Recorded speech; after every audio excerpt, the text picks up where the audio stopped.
श्री स्वामी समर्थ. अक्षय तृतीया हा दिवस वैशाख महिन्यामध्ये येत असतो. आपल्या हिंदू धर्मामध्ये वैशाख महिन्याला सुद्धा अनन्यसाधारण महत्त्व आहे.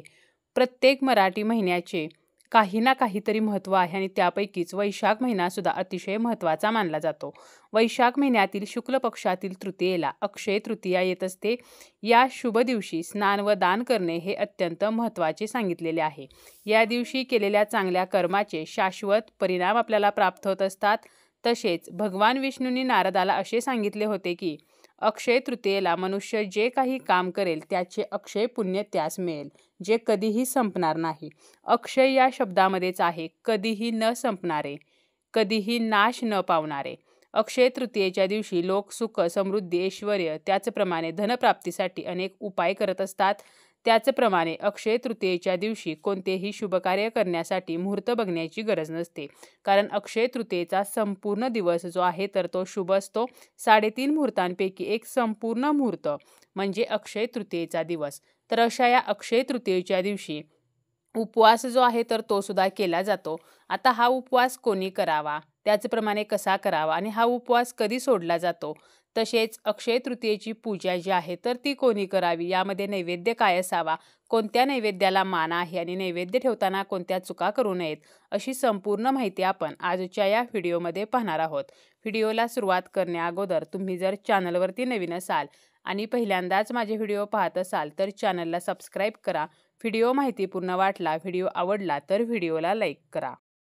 अक्षय तृतीयेच्या दिवशी माता लक्ष्मी व श्रीहरी विष्णू यांची एकत्रित पूजा करण्याला अतिशय महत्त्व आहे. या दिवशी लक्ष्मी आणि विष्णूंची सेपरेट पूजा न करता त्यांची एकत्र पूजा केली जाते.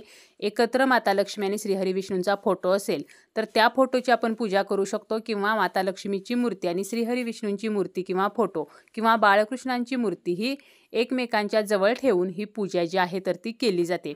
पती पत्नी दोघांनी जर माता लक्ष्मी आणि विष्णूंची पूजा एकत्र केली तर त्याचे अक्षय पुण्य जे आहे तर ते कित्येक पटीने जास्त मिळत असते. तर अशा प्रकारे आपण अक्षय तृतीयेच्या दिवशी ज्याप्रमाणे देवदेवतांची पूजा करतो त्याचप्रमाणे अक्षय तृतीयेचा दिवस हा पितरांच्या पूजेचा, पितरांच्या सेवेचा सुद्धा अत्यंत खास दिवस मानला आहे. या दिवशी पितरांची पूजा केली जाते. त्याचप्रमाणे कराची जी पूजा आहे तर ती सुद्धा या दिवशी केली जाते.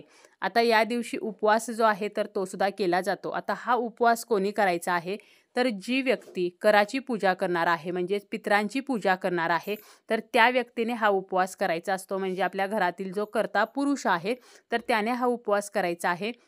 त्याचप्रमाणे या दिवशी जी व्यक्ती पितरांची व कराची पूजा करते त्याच व्यक्तीने देवपूजा जी आहे तर ती सुद्धा करायची आहे. आता हा उपवास जो आहे तर तो आपण कधी सोडायचा असतो, तर इतर वेळेला जेव्हा आपण उपवास करतो तर त्यावेळेला दिवसभर उपवास करून तो संध्याकाळी सोडला जातो, किंवा एक दिवस उपवास करून तो दुसऱ्या दिवशी सोडला जातो. परंतु अक्षय तृतीयेचा जो उपवास आहे तर तो आपल्याला सकाळपासून आपण जोपर्यंत पितरांची पूजा करत नाही, पितरांची पूजा जी आहे तर ती 12 वाजेपर्यंत केली जाते. 11:30 ते 12 या वेळेमध्ये ही पूजा केली जाते. तर सकाळपासून 12 वाजेपर्यंत म्हणजे आपण जोपर्यंत करा पूजत नाही, पितरांची पूजा करत नाही, तर तोपर्यंत हा उपवास करायचा असतो आणि त्यानंतर हा उपवास सोडायचा आहे. म्हणजे सकाळपासून आपण काहीही खाल्लं नाही तरी सुद्धा चालेल, उपवासाचे पदार्थ नाही खाल्ले आणि पितरांची पूजा झाल्यानंतर आपण डायरेक्ट जेवण केले तरी सुद्धा चालते. तसेच अक्षय तृतीयेची पूजा म्हणजेच माता लक्ष्मी आणि श्रीहरी विष्णूंची पूजा सुद्धा याच व्यक्तीने करायची आहे की जी व्यक्ती पितरांची पूजा करणार आहे. आता या दिवसाचा जो नैवेद्य आहे तर तो नैवेद्य काय असावा, तर या दिवशी श्रीहरी विष्णूंसाठी आणि माता लक्ष्मीसाठी आपण खिरीचा नैवेद्य जो आहे तर तो दाखवू शकतो. आपल्याला जर काही कारणाने खीर बनवणे शक्य नसेल, तेवढा आपल्याकडे वेळ नसेल, तर आपण घरामध्ये जो पुरणपोळीचा नैवेद्य बनवलेला असतो तर तो जरी आपण देवांना दाखवला तरी सुद्धा चालेल. त्याचप्रमाणे पितरांना सुद्धा आपल्याला पुरणपोळीचा जो नैवेद्य आहे तर तो दाखवायचा आहे. तसेच या दिवशी सकाळी उठल्यानंतर आपल्याला पितरांसाठी म्हणजेच कावळ्यासाठी भात जो आहे तर तो शिजवून भाताचा सुद्धा नैवेद्य ठेवायचा आहे. एका केळीच्या पानावरती किंवा एका पत्रावळीवरती, जरी आपल्याला केळीचं पान किंवा पत्रावळी मिळाली नाही तर एका प्लेटमध्ये आपल्याला हा भात ठेवायचा आहे. त्यावरती एक गुळाचा खडा ठेवायचा आहे आणि असा घास आपल्या घराच्या छतावरती, टेरेसवरती, गॅलरीमध्ये किंवा दारामध्ये ज्या ठिकाणी कावळा येऊन ते खाईल तर अशा ठिकाणी ठेवायचा असतो. त्या नैवेद्याजवळ आपल्याला एका वाटीमध्ये साखरेचं पाणी ठेवायचं, अगरबत्ती लावायची. तर अशा प्रकारे हा नैवेद्य जो आहे तर तो कावळ्यासाठी म्हणजेच आपल्या पितरांसाठी सकाळी उठल्यानंतर आपलं स्नान वगैरे आटोपून आपल्याला ठेवायचं आहे. आणि 12 वाजता जेव्हा आपण पितरांची पूजा करतो तर त्यावेळेला पुरणपोळीचा जो नैवेद्य आहे तर तो देवांना सुद्धा आपल्याला दाखवायचा आहे। त्याचप्रमाणे पितरांना म्हणजे आपल्या आईवडिलांच्या फोटोला सुद्धा हा नैवेद्य दाखवायचा आहे। तसेच कावळ्यासाठी सुद्धा आपल्याला पुरणपोळीचे तुकडे करायचे आणि ते एका प्लेटमध्ये दारामध्ये किंवा छतावरती ठेवायचे। तर अशा प्रकारे पुरणपोळीचा जो नैवेद्य आहे तर तो या दिवशी दाखवला जातो।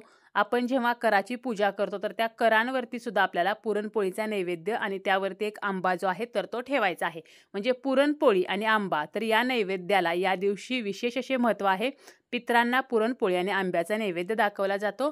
त्याचप्रमाणे आपल्याला शक्य असेल तर खिरीचा नैवेद्य आपण माता लक्ष्मी आणि श्रीहरी विष्णूंना दाखवू शकतो, कारण त्यांना खीर जी आहे तर ती अतिशय प्रिय आहे। आता नैवेद्य ठेवताना आपल्याला काही चुका ज्या आहेत तर त्या करायच्या नाहीत।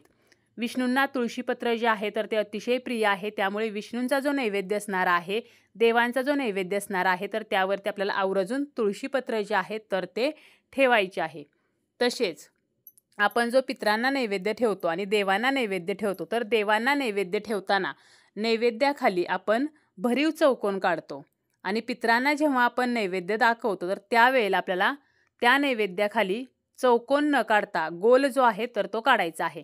देवांना नैवेद्य दाखवण्या अगोदर चौकोन काढून त्यावरती नैवेद्य ठेवायचा। पितरांना नैवेद्य दाखवताना गोल काढून त्यावरती नैवेद्य ठेवला जातो। तसेच करावरती सुद्धा आपल्याला नैवेद्य जो आहे तर तो ठेवायचा आहे। तसेच कावळ्यासाठी सुद्धा नैवेद्य ठेवायचा आहे।